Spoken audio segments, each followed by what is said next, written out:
E tem esses movimentos de BL, livros e tal.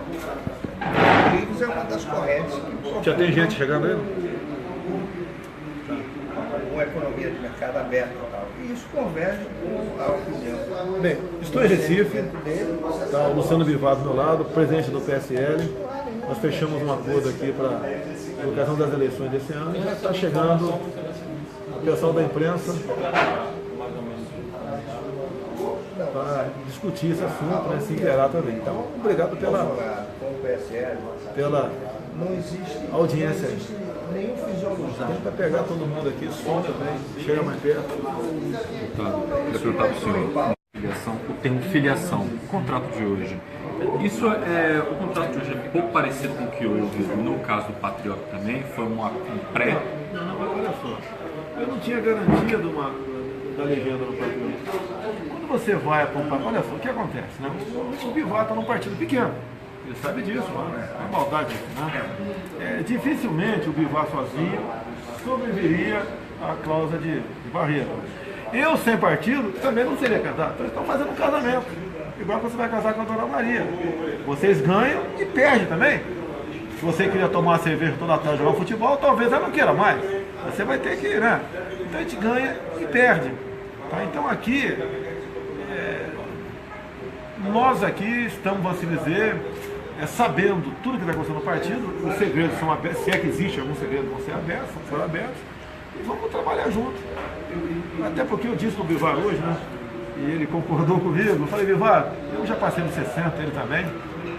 Nós já estamos numa outra fase. Okay? Nós já estamos, costumo dizer, estamos no lucro. Sem querer ofender nenhum idoso, né? Mas depois que você passa dos 60, problemas começam a aparecer contigo.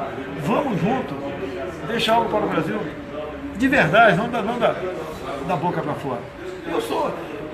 Eu não conheço a vida econômica do Bivar, mas pelo que eu sei, é uma pessoa que está resolvida no mundo econômico, já está garantindo a sua aposentadoria até os últimos dias aqui na Terra. A minha também está.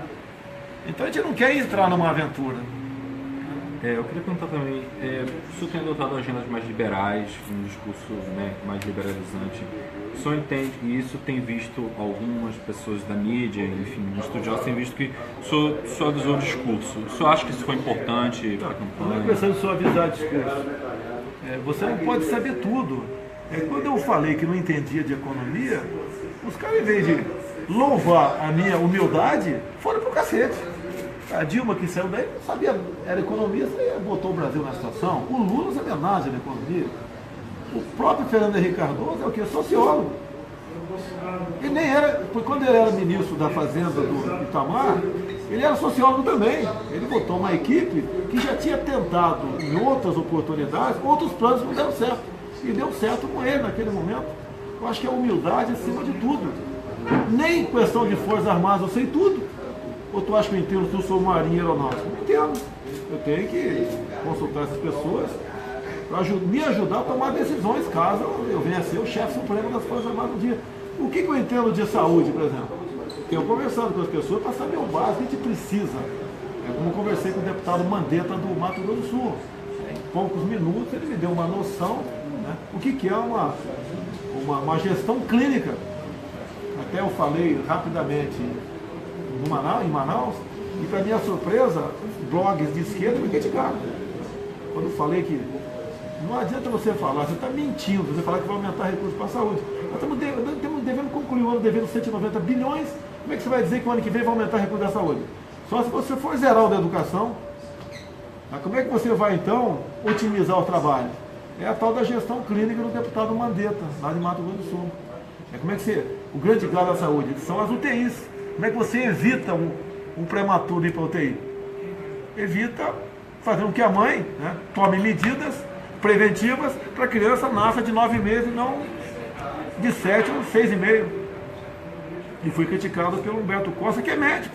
Você vê, os dentistas, vários dentistas do Brasil todo, alguns amigos meus, outros que nem conheciam, entraram em contato comigo e elogiaram eu ter falado no preventivo bucal, né? No tocante à saúde, não é apenas a questão de prematuro. A saúde é importante para um montão de coisas, até para infecções, curar infecções. Então o senhor já tem uma equipe pré-formada, ou já pensada, Olha já só. tem nomes? Eu sou o único que está montando a equipe antes. Geralmente o pessoal monta a equipe depois, por quê? Na base da negociação. Eu estou abrindo o jogo, eu não quero fazer política, junto com o Bivar, igual o que foi feito até agora, que não deu certo. Acabamos de levar uma paulada lá dos Estados Unidos, 9 bilhões de reais. Outras encargos virão por aí. Você tem que botar as pessoas assim no lugar certo, igual a economia. A questão da defesa, estou para anunciar um general da reserva que vai me ajudar nessa questão. Pretendo ter um também, para ser militar, não para ser civil, um bom nome para a educação, que realmente seja comprometido com conhecimento e não com ideologia de gênero, escola com partido, liberação de tudo, escolas, é por aí. E já tem um planejamento, no caso, ou um nome pré-pensado para o vice?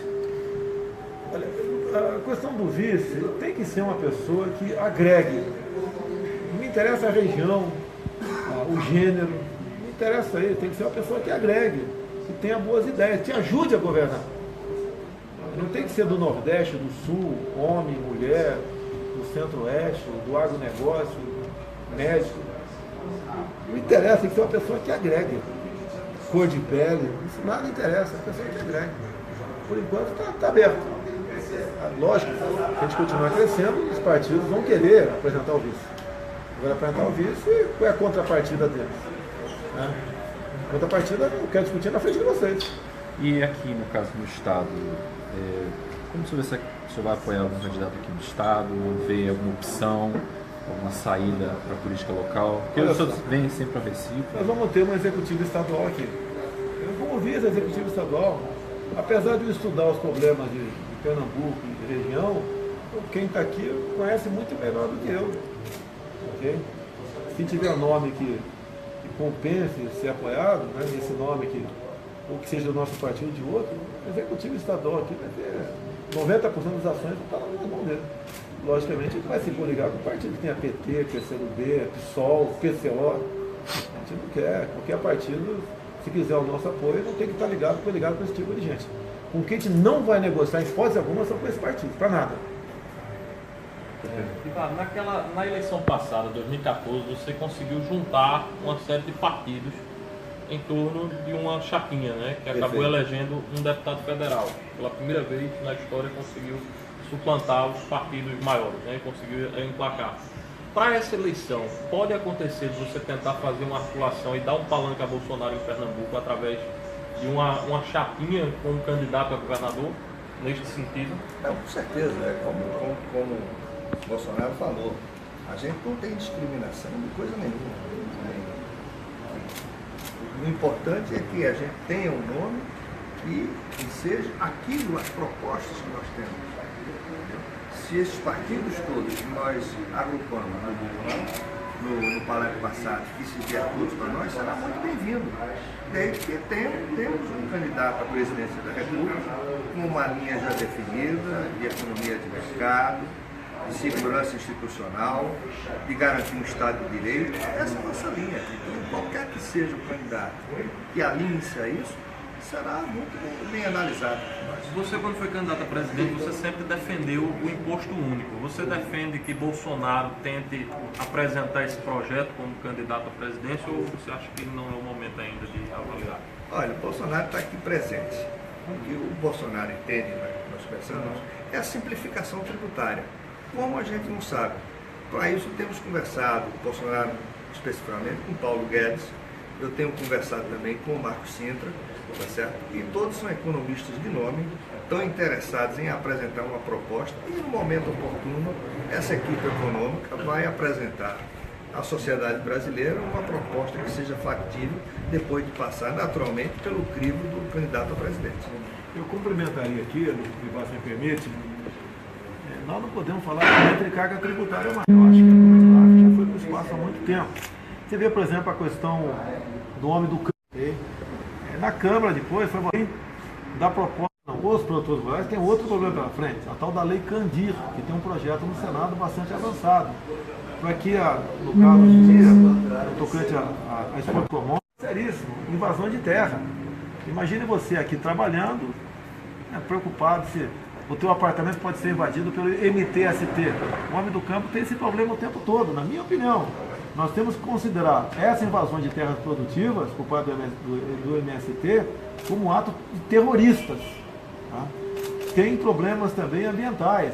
A multagem, aqui agora no interior de Ceará, Maranhão, Piauí, Ceará, peguei vídeos de uma pessoa que me conhecia, mandou para mim, uma equipe muito grande do Ministério Público do Trabalho, junto com a Polícia Federal, um montão de gente lá, multando ali o pessoal que tira a cera da carnaúba. Tá? Multando por quê?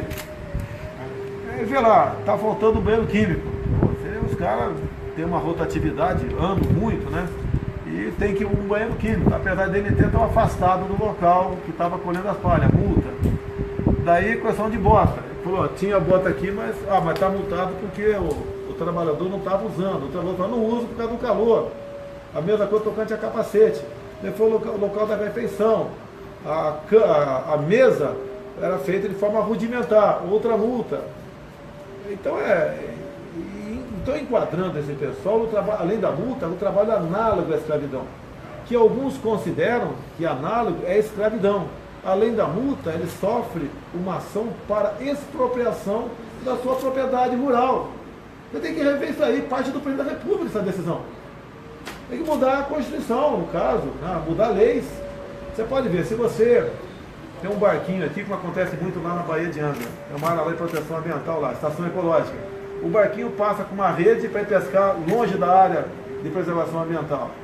Ele é multado por ato tendente. Você poderia jogar a rede dentro da área. Tem que acabar. Nós não podemos, o Estado, ficar aterrorizando o homem do campo, o pescador artesanal, seja quem for. Certo? Estão multando agora por drone. O homem do campo por drone. Tá? E é uma multagem, pelo que eu estou vendo, voltando para a questão ideológica. O homem do campo, quando ele começar a produzir menos, que já vai acontecer isso aí, não tem problema de inflação e desabastecimento. E vem a Venezuela, que é uma sombra ainda, na cabeça minha, inclusive, aqui no Brasil. Como você vê essa questão internacional e desses conflitos que está vendo na Venezuela? Olha, demorou, o nosso embaixador foi expulso. O Temer precisou chegar a esse vexame, ele podia ter chamado o embaixador para cá. É uma maneira de você mostrar que você não está contente. Até na questão do Mercosul, você tem a cláusula aí do desempenho democrático, que a Venezuela não estava cumprindo, você podia afastar a Venezuela. O governo do PT fez exatamente o contrário. Inclusive, não é a primeira mão, né, mas ninguém publicou ainda, pode ser uma boa notícia para vocês, para entender um pouquinho de ideologia. Para a Venezuela entrar no Mercosul, eles tinham que afastar o Paraguai. O Paraguai não aceitava, o Uruguai aceitava, o Brasil aceitava, né? Não aceitava a entrada da Venezuela. Então eles afastaram o governo do Paraguai numa operação que vale a pena você ler, está muito bem explicada no livro de Pepe Mujica, ex-presidente do Uruguai. E se fosse eu tivesse escrito um livro, você não precisava acreditar em mim, mas foi ele. E nas páginas 98 e 99, entre outras coisas dessa operação, ele diz claramente aí que Dilma Rousseff tomava decisões de Estado dentro do Palácio do Governo, ouvindo as inteligências cubana e venezuelana ao lado da BIM. Então quem diz isso é o ex-chefe de Estado, que é consideradíssimo para a esquerda da América do Sul todinho. Foi um ato falho dele. Nós podemos continuar falando em economia com esse viés ideológico. Tá? Questão da Venezuela. Eu fui em Roraima para ver como o povo de Boa Vista está convivendo com a invasão de venezuelanos. São nossos irmãos? São. Mas o problema está sendo seríssimo para os nossos irmãos lá em Boa Vista. Eu queria lhe perguntar a questão das fronteiras no Brasil, que é um dos grandes problemas da questão do tráfico de drogas. Como é que você pretende trabalhar isso como presidente da República? Olha, a fronteira dos Estados Unidos com o México foi 3.400 quilômetros. A nossa aqui são 17 mil. Você tem como colaborar. Selar em definitivo você não consegue, nenhum americano consegue, quem dirá nós aqui. Agora, você tem que realmente dar poder de polícia e dar uma retaguarda jurídica para esses homens poderem trabalhar. Você pode ver, tem uma portaria de 2010 do Ministério da Justiça que fala sobre operações das Forças Armadas do tocante à GLO, interfere nisso, e também interfere junto às ações da Polícia Rodoviária Federal, Polícia Federal e Força Força Nacional de Segurança. Por exemplo, proibido o tiro de advertência. Tá? Proibido você, um carro furar uma barragem, você atirar nessa viatura. Proibido. Tá? Proibido condução por algemas. Então como é que você vai fazer uma operação na fronteira, onde você vai botar barreiras para não passar, se alguém fura a barreira, você não pode atirar. E se atirar, o policial vai para a cadeia. Tá? E mais ainda, mais grave agora para você aqui. Em dezembro de 2014, Dilma Rousseff esteve em Quito, no Equador. Entre outras coisas. Né? Decidiu que a lei do abate simplesmente seria revogada um acordo entre eles ali. A lei do abate é uma forma de você intimidar alguém que está voando ilegalmente no espaço nosso. Tá? Entre outras coisas, vale a pena ficar sabendo, decidiram lá, a criação de uma unidade técnica eleitoral sul-americana. Descobriram que a chave do sucesso, a chave do poder, são as urnas eletrônicas. Por isso, em 2015, eu aprovei o voto impresso. E agora está uma briga que o senhor Gilmar Mendes não quer botar em prática, alegando que o preço da impressora custa R$4.000. Como é que você acha que vai ficar essa questão? O Supremo pode decidir sobre dano, no caso, pode ser aprovado ou não? Você acha que o Gilmar pode barrar completamente? Ele está alegando que não tem recurso. Ele teve desde 2015 para decidir isso daí. Okay? Tem um escritório de advocacia, nome Carvalhosa, que já notificou, entrou com uma ação no Supremo, no tocante a isso daí. Não sei qual vai ser a decisão do Supremo. Tá? Eu tenho uma proposta ali. O que o Gilmar garantiu é o equivalente a 5% das urnas terem o voto impresso. Se esses 5% das urnas forem pulverizadas pelo Brasil, por exemplo, cada colégio que tem as sessões, um tem o voto impresso. Daí não corre o seu voto. Tem lá 15 sessões eleitorais. Se uma tiver o voto impresso, eu posso fazer uma amostragem por ali. Dá para a gente saber se houve fraude ou não. Até se eles toparem fazer isso aí, bem que a gente quer um integral. Mas se toparem fazer isso aí, nós podemos ter realmente uma pequena possibilidade de dizer que as eleições não foram totalmente, eu não vou dizer fraudadas, né? Não auditadas.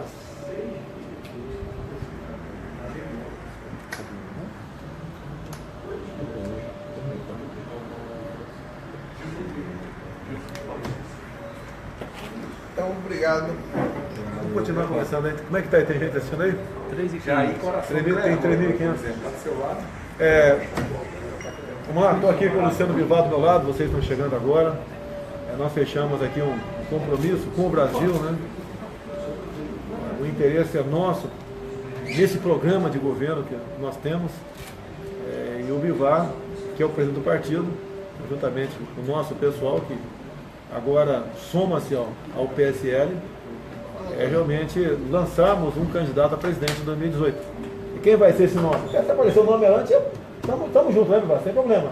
Ok? Se não aparecer alguém com potencial de voto melhor que nós temos no momento, já que as pesquisas nos dão o segundo lugar, com toda certeza o Bivar vai bater o martelo aí por ocasião das convenções de agosto, né? Agosto. E o PSL, se Deus quiser, terá então um candidato a presidente da República com chance de chegar. Uma coisa rara, nós somos aí abaixo do Davi nessa briga com o Golias. Não temos fundo partidário, não temos tempo de televisão, mas temos o povo ao nosso lado. É verdade. E temos uma coisa importante, já que ele falou a palavra verdade, nós temos a verdade ao nosso lado. Certa vez um colega da mídia perguntou para mim, né, como é que você vai conseguir se eleger com um cargo desse, majoritário, sem mentir, o que é comum? Eu falei, então não chegaremos. Nós não temos aqui uma obsessão. O Bivar tem uma proposta econômica, juntamente, que é casada com o Paulo Guedes, okay? Ele tem um imposto único, né? Logicamente seria o ideal no meu entender, mas sabemos da dificuldade, mas no mínimo a simplificação de impostos. E um compromisso também, Bivar, de não aumentar mais a carga tributária. Não dá mais, até porque nós estamos vendo empresa, Bivar, você deve estar vendo aqui, tem um colega empresário aqui, não vou citar o nome dele, do Rio Grande do Norte, que levou as suas empresas para o Paraguai. Exatamente. Okay? Lá não tem tantos problemas trabalhistas, a energia está barata, porque o PT construiu 80% do recurso nosso, uma linha de transmissão de Itaipu, Assunção, no Paraguai, aquele grande projeto de uma grande pátria bolivariana, ou o presidente do Paraguai na época era o Lugo, né? Agora está o Orcades lá, mudou completamente o Paraguai deu um salto, como a Argentina também está melhorando, e como os Estados Unidos também está melhorando e muito, em especial na questão da economia, que pese os fake news por aí, tá, que mais está dando certo. E a gente pretende aqui fazer com que esse pessoal venha para cá. Agora, para vir para cá, Bival, a gente precisa de um plano, de um programa, para que realmente o Brasil não seja tão violento como era no momento. Exato. E no momento oportuno, isso vamos apresentar o plano em toda a sua extensão. E eu tenho certeza que nossa chance de oferecer uma oportunidade melhor à sociedade brasileira, essa vai acontecer de forma inconteste. O Brasil tem tudo para ser uma grande nação. Eu tenho repetido muito, batido muito numa tecla, né? Você vê, Israel é menor que o menor estado brasileiro, que é Sergipe. Olha o que Israel tem. Eles não têm nada, só tem areia. Olha o que eles são. O índice pluviométrico de Israel, desculpa, Jair, é 100 milímetros por ano. E a gente aqui, 100 milímetros, às vezes é no final de semana que chove. E os caras têm toda aquela sua produção ali. Quer dizer, é uma coisa...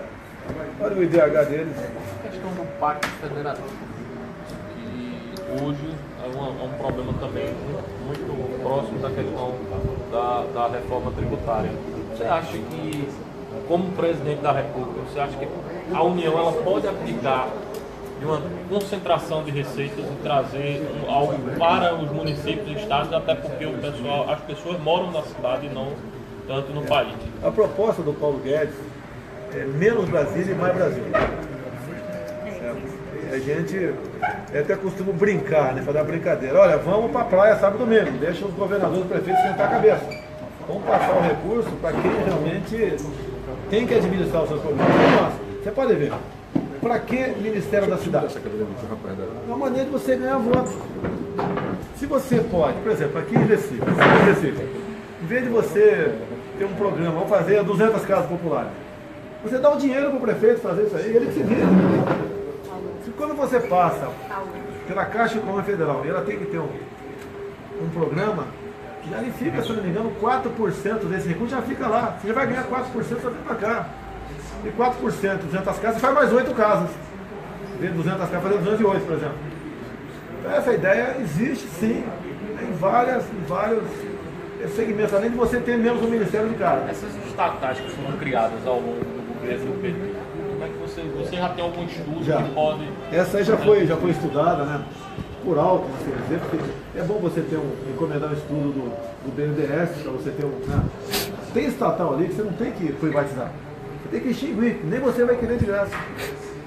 Certo? Então essa 50 criada pelo PT, o que eu acredito, em grande parte, cabide de emprego. É porque o governo tem que ter uma televisão. Não tem cabimento, não tem nem tráfego, ninguém assiste. Ninguém assiste a TV do governo. Desfaz isso daí.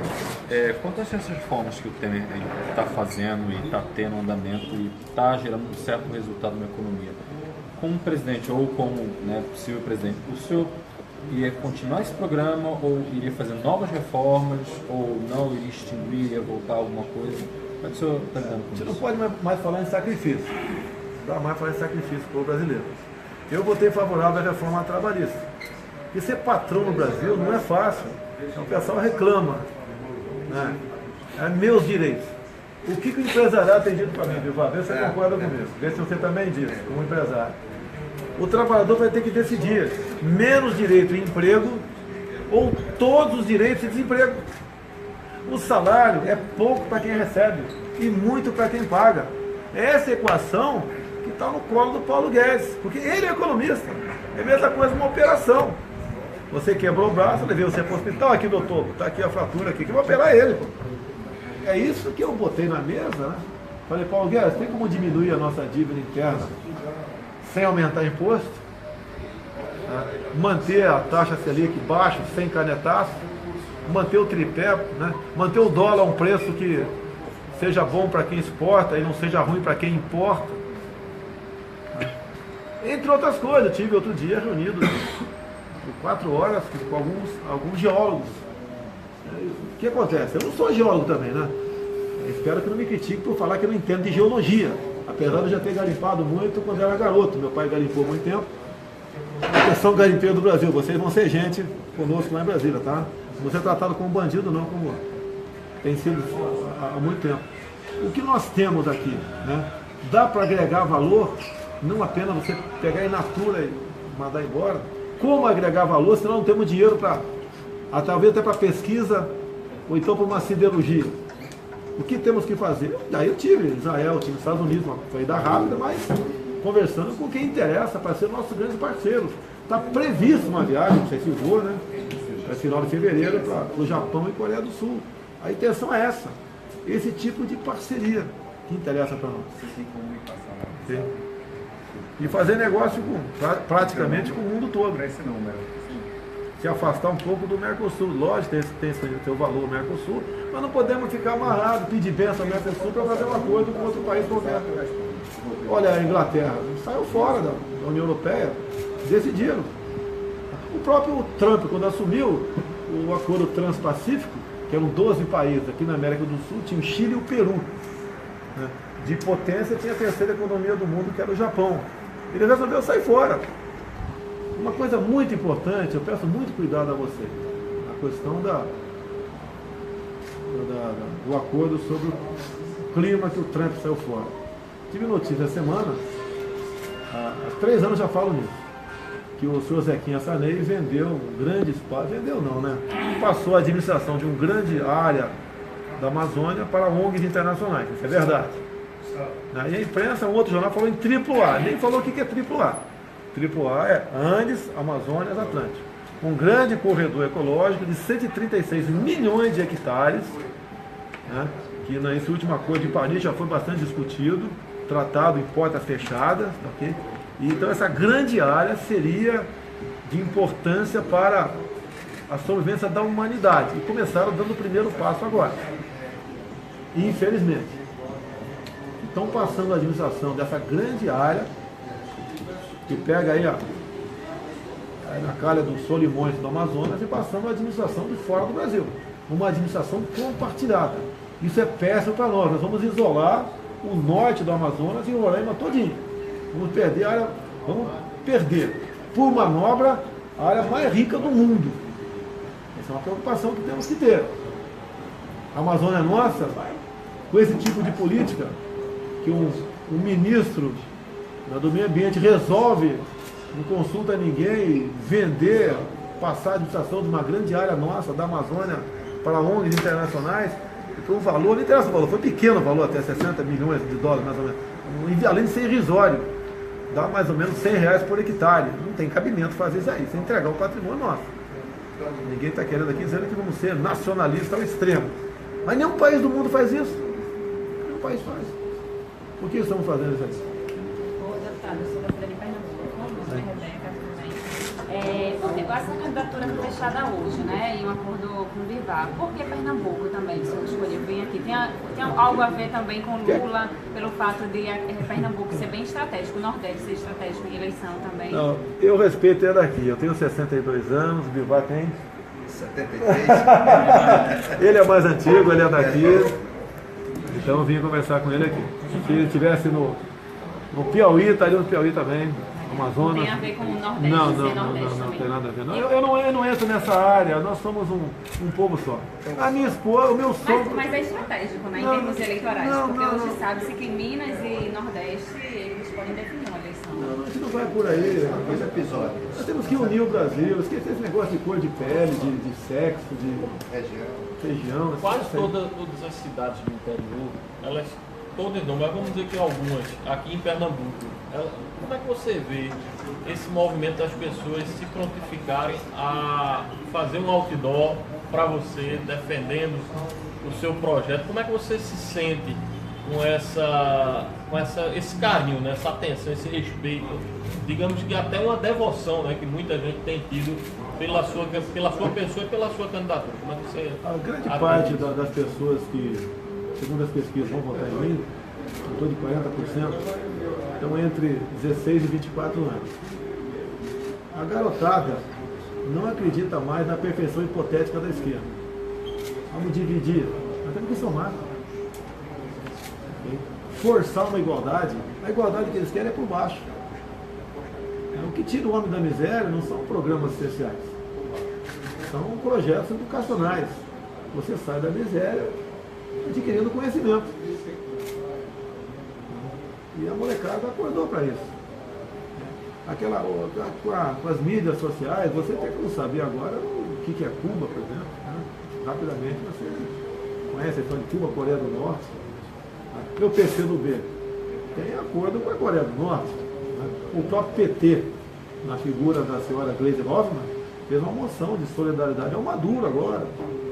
Olha o que esses caras pensam da gente. E a garotada que estuda, que tem uma cabeça mais arejada, vai cair na real. Opa, a gente continua aqui, a gente vai acabar igual aqueles caras lá. Então não tem adoração. A adoração nós temos que ter a Deus. Ninguém mais de Deus tem que ter adoração. O resto aí, você tem que procurar conhecer a pessoa, né? E daí ver se acompanha ou não. Muita gente fala que hoje em dia o Enéas é um homem que nasceu fora do teu tempo. Eu já li o plano de governo do Enéas. Muita coisa está na minha cabeça. A gente vai buscar botar em prática e assim chegar lá. Ok? E quanto aos outros candidatos, porque puxa-se muito, colocam muito você e o Lula nos extremos e tentam-se ainda achar um consenso no meio. Como é que você está vendo essa candidatura do Meirelles e outras pessoas que... Né? Olha só, o Bivar é mais um pouquinho mais antigo do que eu aqui. Bivar, direita até pouco tempo era palavrão. Era palavrão, falar em direita. O pessoal associava a militar, ditadura, tortura. Eu era direita. O que é ser direita? É ser o contrário que esse pessoal faz aí. Bem, quando eu comecei a crescer, 10, 12%, o que a grande mídia fez? Botou o PSDB na direita e me botou na extrema direita. E agora dizem que os extremos, né, devem ser evitados, que é o Lula para a esquerda e eu na direita. Eu não mudei nada do que eu sempre fui nessas questões. A grande parte da mídia tem seu candidato. Né? Você vê os partidos aqui, os grandes partidos, viu? Ali a Folha de São Paulo, então, para isso ela é suspeita. Para isso, dizendo que PMDB, estão buscando o PSDB também, PR, PP, eles querem fazer um grande ajuntamento de partidos do centro, que ali que está a virtude. Eu costumo dizer, eles estão se unindo para levar um tiro só. Ok? Quem diz que está comigo, dificilmente muda. Porque ele sabe da minha posição, ele sabe do meu patriotismo, ok? Sabe dos valores que a gente defende, okay? Sabe que tem o coração verde e amarelo. Eu tenho para apresentar no meu currículo 17 anos de vida militar. Eu sei o que é comandar e ser comandado. Temos que ter aqui disciplina na sociedade. É muito comum, eu costumo dizer, Bivar, para qualquer um ser ministro da defesa é muito fácil, porque os militares cumprem. Você Bivar, você que não tem, por exemplo, conhecimento da área militar, você for ministro da defesa, você paga a missão e o general vem ali e fala, missão cumprida ou não cumprida, por quê? No meio civil, se você não ficar em cima, dificilmente o pessoal retorna. Até porque muitas vezes o presidente não manda naquele ministro, é de um partido. Não interessa o presidente dar uma decisão para aquele ministro, ele tem que ser fiel aos seus deputados, senadores. É isso que a gente quer mudar. Falando do Ministério da Defesa, o prefeito de Porto Alegre, Nelson Marquesan, solicitou a Força Nacional para o próximo dia 24, quando haverá o julgamento do ex-presidente Lula no Tribunal Regional Federal da 4ª Região. E aí o Raul Jungmann, ministro da Defesa, que inclusive é pernambucano, afirmou que não atende essa solicitação, porque só quem pode pedir isso é o governador. O que o senhor acha dessa postura do ministro? Na teoria, ele está certo. Quem traz segurança pública é o respectivo governador do Estado. Agora, ele poderia, né, orientar o prefeito de Porto Alegre a buscar o governador e fazer essa solicitação. Porque, afinal de contas, no meu entender, existe o risco, sim, de problemas sérios em Porto Alegre. Até porque, caso o Lula venha a ser condenado, podemos ter problemas no Brasil. Sim, não é apenas lá. Nós temos que ter alerta no Brasil todo. Esse pessoal da esquerda não quer largar o poder. Ele sabe que a carta deles é o Lula. O Lula saindo, a tendência é ser varrido do mapa PT, PCdoB, PSOL. Se Deus quiser, vai acontecer isso. Ok? Então, eles estão ameaçando. E não podemos esperar acontecer para depois tomar providência. Acredito que a Força de Segurança, no mínimo, tinha que estar lá. Eu tenho certeza que o nosso Exército Brasileiro, sempre ao lado do povo brasileiro, tá? Vai estar no mínimo de prontidão nas unidades militares de Porto Alegre. Depois que foi anunciada a sua candidatura, houve um aparente racha, né? O próprio Livres disse que ia sair. Como é que vocês vão fazer para tentar unificar o partido? Olha, como todo partido, tem várias correntes, né? O MBL teve essa semana conosco, o Livre tem estado conosco. Então é natural que um partido político tenha diversas correntes. Tá? Então, o que acontece hoje com esse movimento Livre que estava dentro do partido, eles continuam independentes. Nós temos uma proposta, eles vão ter que se adequar à nossa proposta, mas eu acho uma coincidência dos pensamentos dele muito com a nossa, minha e do Bolsonaro. Então não tem por que haver essa distinção. Se há algumas lideranças que estão descontentes, paciência. O nosso projeto é definido e, sem sombra de dúvida, não temos mais que voltar a nenhum outro desvio de rota dentro daquilo que nós estamos propondo. Uma dessas pessoas é o seu filho, né? Não. Olha, são rapazes e meu filho está muito voltado a nós, porque são pessoas inteligentes, são pessoas tratadas.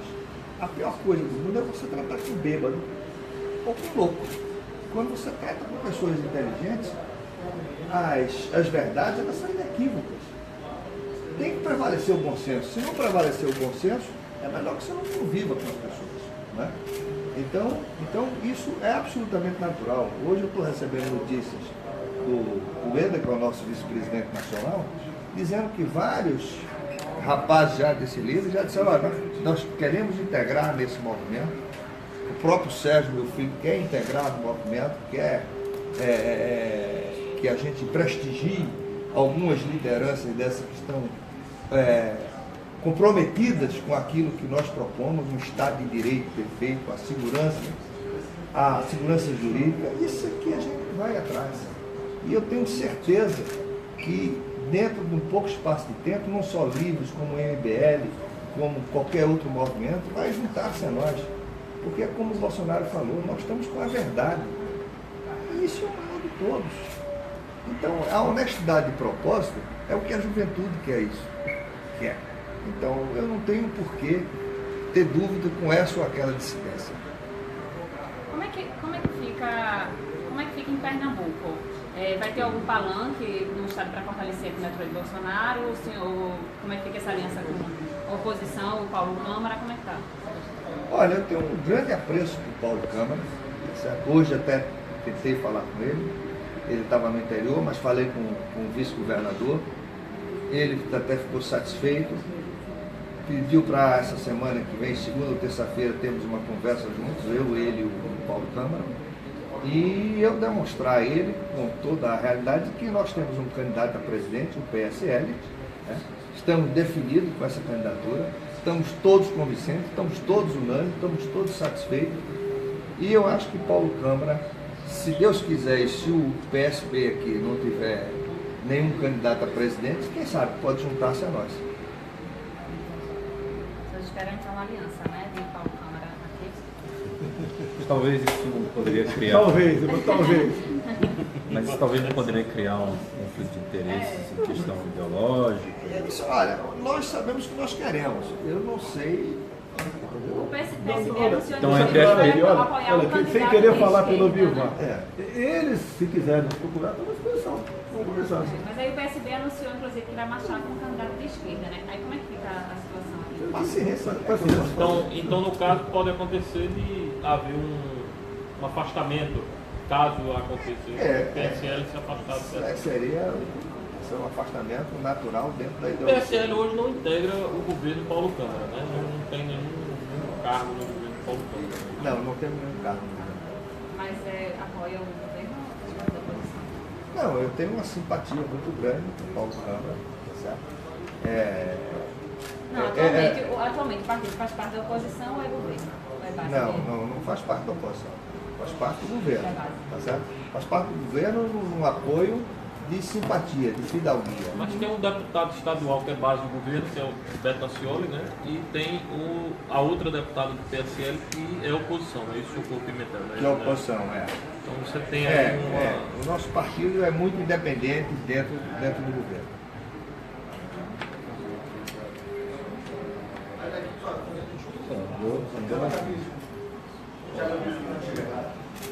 Ok, gente. A minha filha, o avô dela é de Crateús, pô. Tá vendo aí? Eu tenho sangue cabra da peste na família. em casa. Eu achei uma jogada andada política, Olha só, saída o que boa. nós conversamos muito aqui. Para fazer a mesma coisa, estamos fora. Vamos buscar fazer. Não é diferente, é como tem que ser feito. Essa é a nossa ideia. Estamos ganhando muita simpatia em cima disso. Tem deputados do PSDB, do PMDB, que já abriram, que vão estar conosco. Ele não vai estar no nosso partido, como por exemplo, 2 de Santa Catarina, do PMDB, não vai estar conosco na sigla, porque nós não temos televisão nem fundo partidário. Mas eles vão estar fazendo campanha para mim. Tem algum deputado que... Não precisa dizer o nome, mas tem algum Tem, deputado? tem. Além do Bivar? Tem mais 2 aí. Como é que está a questão da Eunice? Agora, olha só, eu não tinha namorada ainda, você falava em casamento. Agora eu estou com uma namorada aqui, né? Minha namorada é um PSL. Agora a gente pode, estamos à disposição de... Já foi feita a filiação? Não, eu vou fazer só na época certa, início de março. Porque se eu fizer agora, primeiro por questão de ética, eu tinha que renunciar meu mandato. Eu tinha que renunciar meu mandato, né? Eu não vou fazer isso. Agora, mesmo eu filiando agora, não vai dar tempo de me caçar meu mandato, sei lá, mas vou começar a bater em mim que questão de ética, cumprir a lei, de renunciar ao mandato.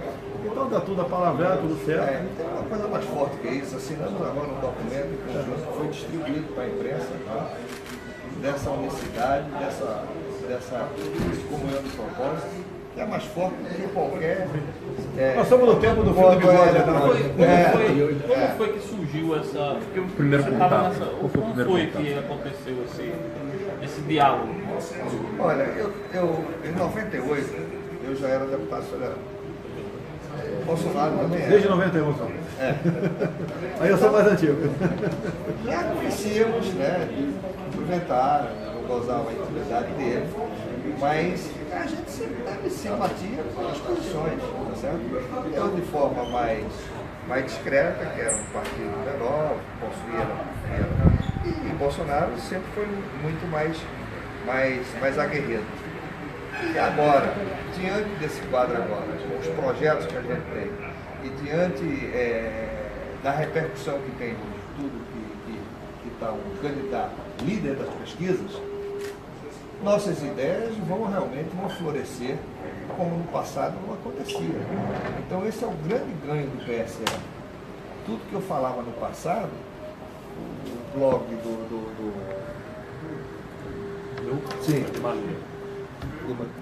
do Edmar Lira, o Jornal do Comércio, a Folha, não tinha repercussão, mas quando você está agora dentro de um projeto que tem reais possibilidades de dirigir o Brasil, todo mundo está interessado em saber quais são os pensamentos, quais são os projetos, quais são as coisas. E isso vai ser essa grande comunhão de ideias que a gente tem, que vai agora para a mídia nacional. Como é que está as conversas com outros partidos? Algum partido está sinalizando aí apoio também? Tem alguns partidos, mas seria uma descortesia eu falar desses partidos que vão apoiar aqui. Agora, em âmbito nacional, isso tudo vai passar por um comitê que é capitaneado por Jair Bolsonaro, o que é que vai somar para a gente e o que não vai somar. Bolsonaro, num cenário que acredito que tende a ser o mais plausível, que é a condenação do ex-presidente Lula no dia 24, e consequentemente ele estará de fora da disputa presidencial do ponto de vista jurídico. Algumas sondagens apontam você como líder quando o Lula não é candidato. Você acredita que em se confirmando isso, essa saída de Lula do páreo, você tem condições de angariar mais apoios para a sua candidatura diante do cenário que deve se consolidar? Eu não estou torcendo nem contra nem a favor ninguém. Eu estou em campo E só tem um espaço para quem foi campeão. Segundo lugar, vice não vai. Okay? E nos preparamos para chegar ao final da linha. Se o Lula vai se tornar elegível ou não, para mim não faz diferença nenhuma. Eu espero que seja feita a justiça agora, dia 24. Okay? Se eu for juiz, eu teria meu veredito aqui para dar. O Paraná Pesquisa fez uma pesquisa sem o Lula e botou a Dilma no lugar dele. Então eu fiquei disparado em primeiro lugar. O regra 3 nesse jogo aí seria o Ciro Gomes também. O Ciro Gomes, quando fala que seria candidato, desde que o Lula não o seja. Okay? Agora você pode ver, muitos desses candidatos, grande parte, está envolvida na Lava Jato. E a questão da corrupção, se você perguntar para a rua, para cada 10 pessoas, você perguntar na rua, no mínimo 6 vão falar que a questão da honestidade está em primeiro lugar. E aí eu estou tranquilo. Não estou dizendo que sou honesto, estou comprovado. O Joaquim Barbosa falou que eu fui o único da base aliada que não foi comprado pelo PT. Ele que falou. Né? O Alberto Youssef falou que eu era um dos 3 do PP que não foi buscar dinheiro na Petrobras. Apesar de não ser ilegal, quando o meu partido botou na minha conta R$200 mil da JBS foi boa, eu devolvi. Apesar de não ser ilegal, eu devolvi. Eu fui um único dos 1.428 candidatos que receberam dinheiro do partido via JBS que devolveu. Dizendo, repetindo aqui, não era legal naquele tempo, não existia a palavra de propina legal. Eu fui citado até por Fernandinho Beiramar como um deputado que não tem rabo preso numa audiência pública na Câmara em 2002. Então tem esses fatos que acontecem conosco. Eu tenho uma coisa que me ajuda muito nessa questão, sem querer desmerecer qualquer outra pessoa que não passou por lá. O fato de ser passado pelo Exército Brasileiro te dá uma noção de disciplina e hierarquia muito forte em você. Coisa que a nossa sociedade como um todo está carente. Não se tem respeito, nem sala de aula mais. Eu vejo pelo Rio de Janeiro, não sei se acontece aqui. No Rio, em muitos locais, a professora está muito mais preocupada em não apanhar do que em dar aula. Talvez ocorra por aqui também. Visitei as escolas militarizadas, algumas, de Goiás e Amazonas, militarizadas pela Polícia Militar. São as melhores escolas do Brasil. Se eu não me engano, você tem uma proposta de militarização das escolas. Não, olha só, qual é a proposta nossa?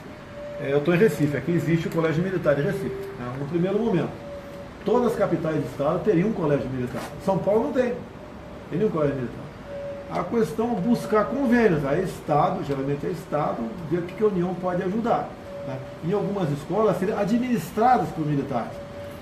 Os professores mesmo, como muitas vezes não tem como exercer autoridade, em especial área de risco, eles ficam muito mais felizes, como vi em Manaus, tem um coronel sendo diretor da escola do que um colega civil. O coronel está lá com os militares lá dentro. Então não está preocupado com droga na escola, com invasão de traficante, existe hierarquia e disciplina. A garotada vibra com esse tipo de escola. Há 10 anos, Amazonas e Goiás vem fazendo isso aí. E até com muito sucesso. A garotada lá, o percentual de aprovação em concursos públicos, universitários é enorme. Nem se compara com os demais. E geralmente foram colocados em lugar de gente pobre.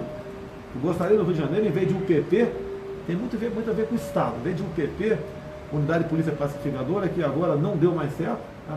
Você botar algumas escolas militarizadas do lado. E olha que os pais brigam para o filho entrar na escola. Que sabe que lá o garoto vai aprender. E é através da instrução que ele vai sair da miséria. Não pode ter muita democracia em sala de aula, não. Pouquíssimos direitos para garotar em sala de aula, muito mais deveres. Você consegue mudar o Brasil. Eu queria fazer um vídeo só com o Bolsonaro falando das propostas. Já. Eu queria fazer um vídeo assim, se você falasse, por favor, suas principais propostas. Né? Como é que Olha só. Eu não estou em campanha eleitoral. Eu não posso apresentar a proposta. Mas o senhor tem. Mas os problemas, posso falar dos problemas do Brasil, né? Que tem que ser solucionados. O mais importante é a questão da violência. Que tem que combater, arranjar maneira de diminuir essa violência no Brasil. A minha proposta nessa área aí, entre outros, né? A questão do armamento. O desarmamento fez com que a violência aumentasse no Brasil. A bandidagem ficou muito mais à vontade, sabe que vai procurar sua vítima, vai contar ela desarmada, inclusive dentro de casa. No período militar, que é tão criticado, você comprava a tua arma na mesma e dava de presente para o teu pai. Hoje em dia, para você comprar uma arma, mesmo sendo maior de 25 anos, é quase impossível. Nós temos que mudar isso aí. É a política de desencarceramento. O pessoal está com pena com os presídios cheios. Eu estou com pena quando o cemitério está cheio de inocentes. Lógico que eu não quero ninguém mais sofrer na cadeia, mas a minha preocupação não é essa. Está lá quem quer. Lá é o local mais democrático do mundo. O cara faz muita força para estar lá dentro. E como o pessoal já aprendeu, né? É só não fazer besteira que não vai para lá. A questão do livre comércio, o Estado não pode interferir tanto assim na atividade econômica. Reforma da Previdência. Essa que está aí, eu não sou favorável a ela. Essa que está aí. Eu votei favorável à reforma trabalhista. Essa que está aí, não. Quando você bota uma idade, 65 anos, você vai ver expectativa de vida aqui no Nordeste. 70 anos. No Piauí, 69. Quando você bota 65, você não vai querer que o cara se aposente. Então, uma proposta inicial, né, já em parte, um pouco discutido por Paulo Guedes, é uma nova previdência para quem entra no mercado de trabalho agora, semelhante à chilena. Tá? Os que estão aí, você tem que dar uma mexida nela, em especial na questão da pública. Tá? Tem que dar uma mexida. Uma sugestão que eu faço de imediato são as incorporações. Onde é que aparece o Marajá no serviço público? Incorporações. Eu vou falar da Câmara Municipal do Rio de Janeiro. Você está lá ganhando 10 mil por mês. Aí você tem um cara com comissão de 12 mil. 8 anos depois você passa para 22, você incorpora. Mais 8 anos, você passa para 34 mil. Acaba com as incorporações. E o prefeito Eduardo Paes, em dezembro, último dezembro, antes de deixar a prefeitura, ele estendeu as incorporações para o pessoal do executivo também. Isso acontece quase que no Brasil todo. Você dá uma segurada na fábrica de Marajás, sem tirar direito de ninguém.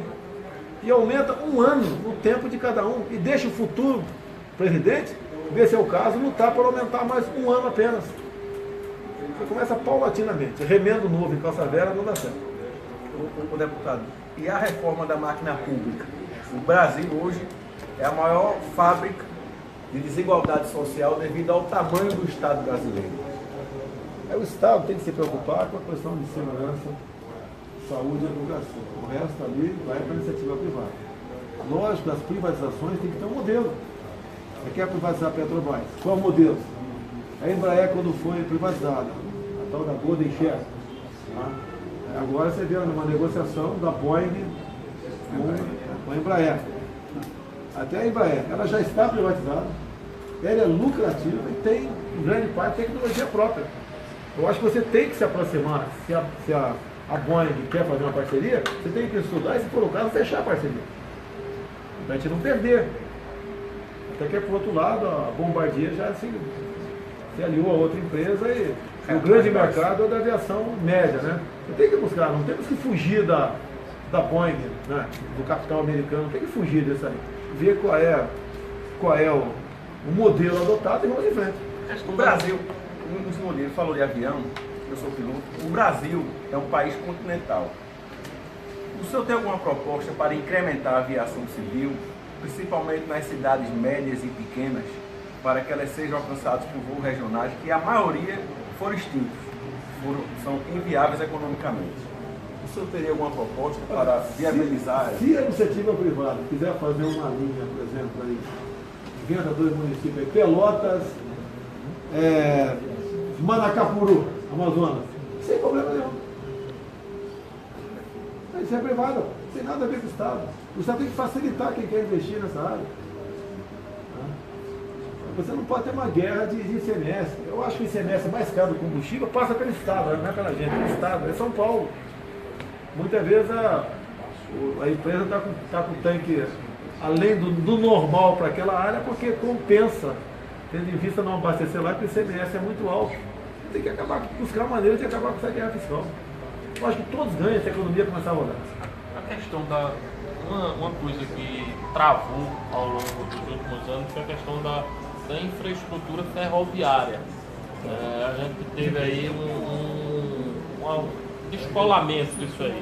Você, como presidente da República, então, se viesse a ser presidente da República, você acha que o Brasil deveria reinvestir na questão da ferrovia para dar uma retomada, ou você acha que não tem? Só a questão de ferrovia,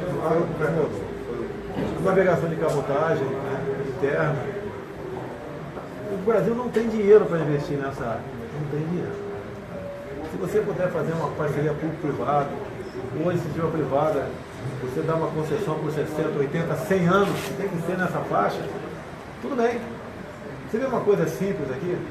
Turismo no Brasil. Você vai na Baía de Angra, por exemplo. Criaram agora lá uma estação ecológica de Tamoios. Você não pode fazer mais nada lá. Aquela área, que é um paraíso, se fosse administrado por portugueses, por espanhóis, por franceses, estariam faturando bilhões de dólares por ano. E você hoje perde. Tem até um município lá, que grande parte da população tem 2 seguros-defesa. Né? Seguro-defesa federal e o municipal que inventaram também. Além de as mesmas pessoas viver também no Bolsa Família. Ou seja, é só ônus para o Estado. Poderiam essas pessoas mais humildes estar trabalhando na questão do turismo lá. Então, é uma política ambiental equivocada. E é outra questão também gravíssima, é a política indigenista, em especial nas áreas mais ricas do Brasil, né? Região norte e central.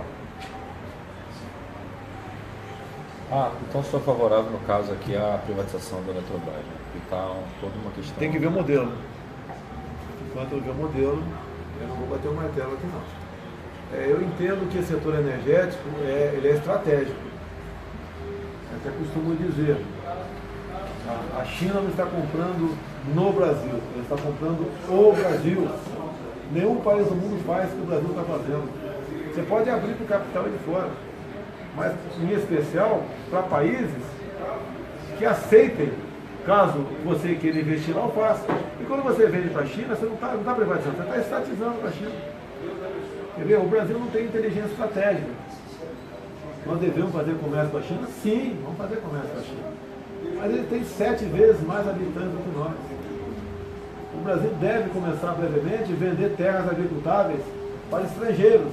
Eu te pergunto, se eu for o dono da despensa da tua casa, o que você vai almoçar amanhã? É o que eu quiser. Se outros países vierem investir na nossa agricultura aqui, não vai ser para o nosso bem. É negócio. É para o bem deles. Vem ganhar dinheiro aqui. Nada contra ganhar dinheiro aqui, mas o que vai sobrar para nós? Todo país, até Israel, que só tem areia, tem a sua segurança alimentar garantida. Nós, da maneira como está sendo discutido internamente no Executivo a venda de terras, nós não teremos segurança alimentar no Brasil.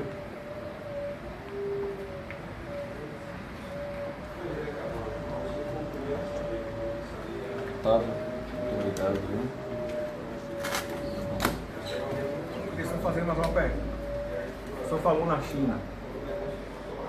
Como a gente vai conseguir competir a nível de produtos com a China, que a China não tem legislação trabalhista, não tem a carga tributária que o Brasil tem, e hoje 90% de tudo que é vendido no nosso comércio aqui, se você for, vem da China ou do Vietnã. Como você vai criar essa competência? Aguardo sugestão tua em primeiro lugar, aqui, já que você sofre um problema aqui. O Brasil não investe em tecnologia. O americano tem o Vale do Silício. Nós temos o Vale do Nióbio, o Vale do Grafeno. Uma menina agora, recém-formada pelo IME, tá, tirou da prancheta uma tela de grafeno. Para que serve a tela de grafeno? Dessalinizar a água do mar. Ou água de poços artesianos, que você falou, nós temos material humano aqui. Nós temos aqui, o grafeno temos em abundância aqui, que vem do grafite de alta qualidade, que temos em vários estados do Brasil. Em especial no Vale do Ribeira, que é a região mais pobre do estado de São Paulo. A questão do nióbio também, terras raras. Nós temos que buscar agregar valor naquilo que nós temos, e não continuar exportando in natura. Eu costumo dizer, né, a grosso modo, não podemos continuar mandando para fora do Brasil um navio de minério de ferro receber de volta uma canoa de aço ou meia dúzia de laptops. Se eu estiver errado, por favor, nós por acaso fabricamos máquina de fazer 4 operações no Brasil? Eu acho que não. Eu acho que não. Isso é uma vergonha. É vergonha. Um vexame. Eu tive na Universidade Mackenzie em São Paulo, começo do ano passado. Fui ver lá o único local no Brasil que se pesquisa o grafeno. Eles tinham pedido para o ministro da Ciência e Tecnologia, há poucos meses, bolsa de estudo com 20 cientistas brasileiros. Não conseguiram. E lá eu fui visitar o alojamento dos cientistas. Tem uns 60. Uns 40 são estrangeiros. E o grafeno, além dessa tela para filtrar aí, tirar o sal d'água do mar, eles estão na iminência de descobrir aqui, de botar no mercado uma super bateria. O que é a super bateria? Vai ser usada para a indústria automobilística de veículos movidos a energia elétrica. A característica dela, ela é recarregável em poucos segundos. Como lançaram agora no mercado uma bateria de telefone celular, de grafeno, que você recarrega o telefone em 12 minutos. Eles até foram meio malandros. Eles poderiam botar de 1 minuto, mas botaram de 12, para todo mundo comprar, depois compram de 1 minuto ou de 30 segundos. Isso chama-se tecnologia. Nós temos material humano. Essa menina foi formada pelo IME. Quando eu estive em Israel, eu fui na indústria aeroespacial deles. Aí tinha um cara igual você lá, brasileiro, né? Conversando, tudo bem. Perguntei se tinha gente formada pelo IME ou pelo ITA. Por que eu falei IME e ITA? Porque eu sou militar, a princípio conheceria. Falou, aqui tem do IME, tem do ITA, tem da Unicamp, tem da Mackenzie, tem da USP. Ou seja, nossos cérebros vão embora. Qual o ganho deles aproximado lá? Em torno de R$25.000 líquido por mês. Mais ou menos esse salário deles. Mas os caras têm saúde e qualidade, tem educação, tem tudo. Tem tudo. Tá? Então lá eles têm o prazer de estar num local onde ele bota em prática, né? Tem um conhecimento, é um jogador de futebol sem bola no Brasil. É um jornalista sem caneta. É o que acontece no Brasil. Temos muita gente aqui, muito cérebro, que tinha que ficar no Brasil. Nós temos que ter nosso Vale do Silício no Brasil. Onde seria? Tem que ser, com todo respeito ao Nordeste, tem que ser no eixo Rio-São Paulo, perto do grande centro. Consumidor e produtor. Quem sabe subsidiário para cá. Vamos querer fazer média. Aqui em Recife a gente tem o Porto Digital, né, que Tá. é uma referência. Aí isso tudo bem, já tem que estimular isso daí, tirar impostos. Não pode o governo, de vez em quando se fala muito com o PT, né, em controle social da mídia. Olha o que a Alemanha acabou de fazer, o crime que a Alemanha, olha a Alemanha, né, dada essa ideologia de esquerda que começou a entrar lá também. Criaram aqui uma lei do crime de ódio. Tem 2 deputadas lá porque tem discutido muito, uma deputada e um deputado, muito contra a entrada de refugiados, né? Está para ser enquadrado 2 parlamentares em crime de ódio, perdeu o mandato em prisão. Lá não tem nós temos, eu sou o único que não tem, né? A imunidade parlamentar, só eu que não tenho. No artigo 53. Nós somos invioláveis por quaisquer palavras no período de voz. Na Alemanha não tem isso. Aqui nós temos. Quando eu falo, eu tenho um problema. Fui condenado várias vezes, em primeira até em segunda instância, a ação de danos morais por ter usado a tribuna da Câmara. Eu espero que o Supremo, logicamente, sepulte esse processo. Os amigos da imprensa estão satisfeitos? Isso, vocês fizeram um pelotão, de pergunta. Deputado, quer destacar mais alguma coisa? Deputado, você vai para onde agora? O fogo? Está previsto decolar logo mais. Eu sempre mantenho um pouco de sigilo aí, porque me preocupo com a minha integridade. Muito obrigado a vocês. Vamos fazer a foto dos dois? Finalizar, Jair? Continua? Não, continue aí. Então, como é que tá aí? 3.000. 3.000 heróis aí. Acaba daqui a pouquinho aqui.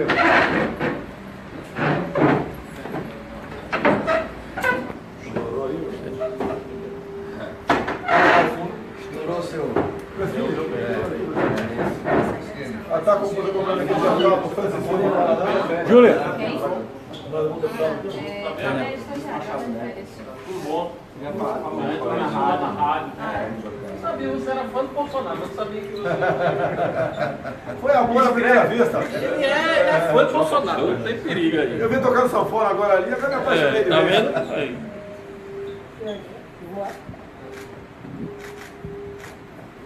Deixa eu tirar agora só vocês dois, assim, os dois.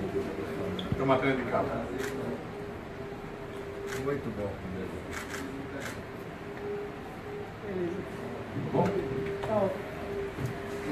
Muito obrigado a você. Obrigado.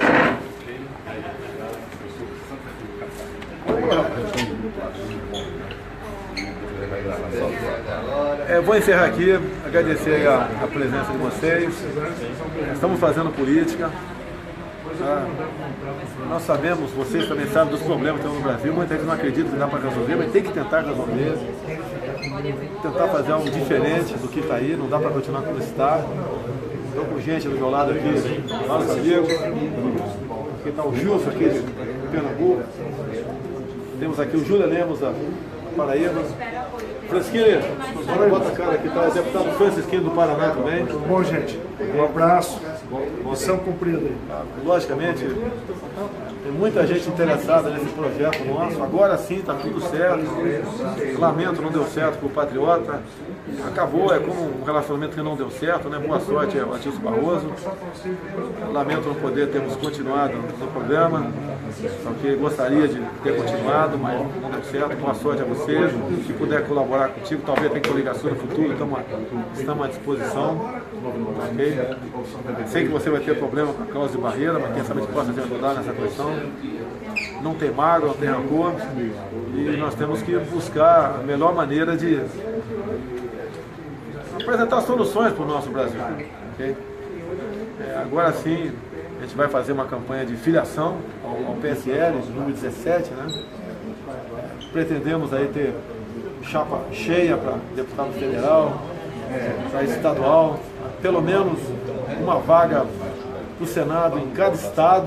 A gente precisa disso, tem uma grande bancada, caso chegue lá, para poder realmente governar.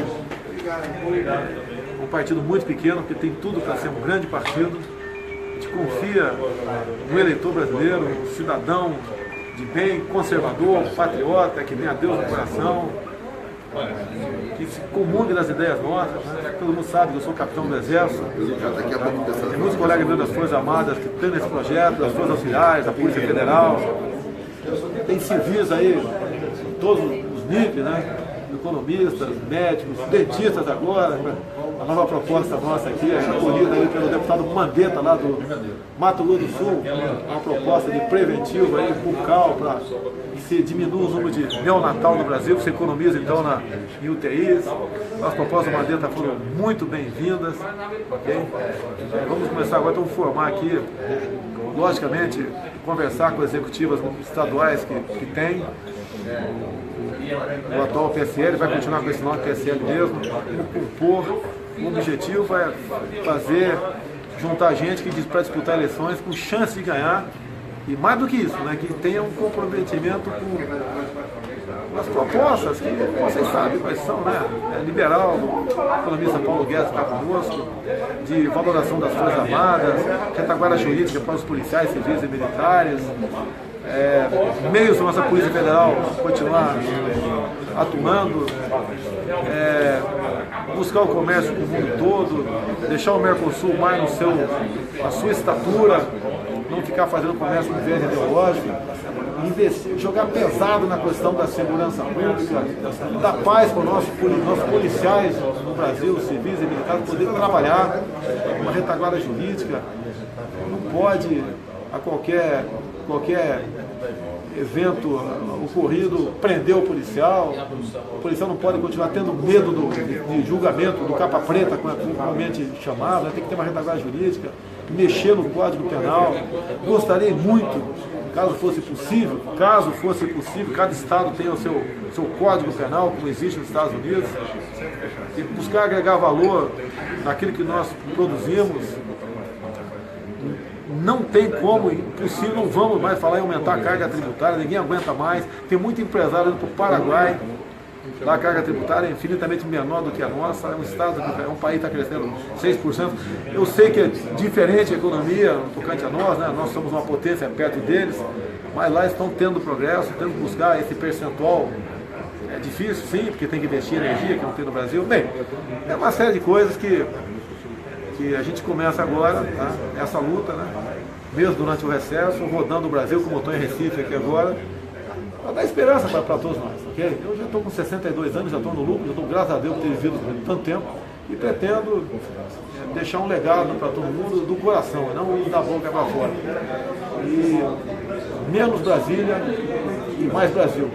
E Brasil acima de tudo, Deus acima de todos. Até uma oportunidade. Muito obrigado, pessoal. Valeu!